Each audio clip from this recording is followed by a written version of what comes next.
Kasama ng bala si Gary Pulapa nang madatna ng mga pulis sa Pampalay sa San Jose del Monte, Bulacan. Kwento niya, binaril siya ng dalawang nakabonet na lalaki matapos siyang bumili ng shabu ng tuntunin ng mga pulis ang pinagbilhan na diskubre sa isa palang drug den galing si Pulapa. Bantay sarado talaga itong compound. Bukod dito sa napakataas na gate, meron pang side mirror dito sa may harapan para nga makita kung sino ang paparating. Nang pasukin ang loob, nakita ang ilang shabu paraphernalia at baril. Critical din sa investigasyon ang nakitang blackboard. Makikita dito yung pagtatarya, yung mga presyo, maaaring delivery o yung mga kinikita nila at maaaring kung sino man yung nakikinabang. Kasama sa listahan ang pangalang Pidea. Hindi ba tayo masabi kung yan nga isang ahensya o isang alias ng isang tao.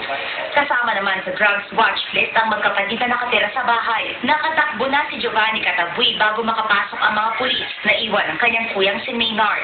Hindi ko po alam. Wala po ko alam. Ayon sa pulisya, posible ang magkapatid talaga ang target ng namaril. May possibility kasi na mayroong labanan sa pagbibenta ng droga na pag-alaman kasi na yung rivalry nila ay medyo mataas at this season. May babae at lalaki nagtitipler dito tuwing alas 5 ng hapon sa madaling araw. Ang nagiging source lang ng mga ito kumisan yung katabing lugar namin. Iimbestigahan ng mga pulis kung sino-sino ang katransaksyon ng magkapatid sa droga.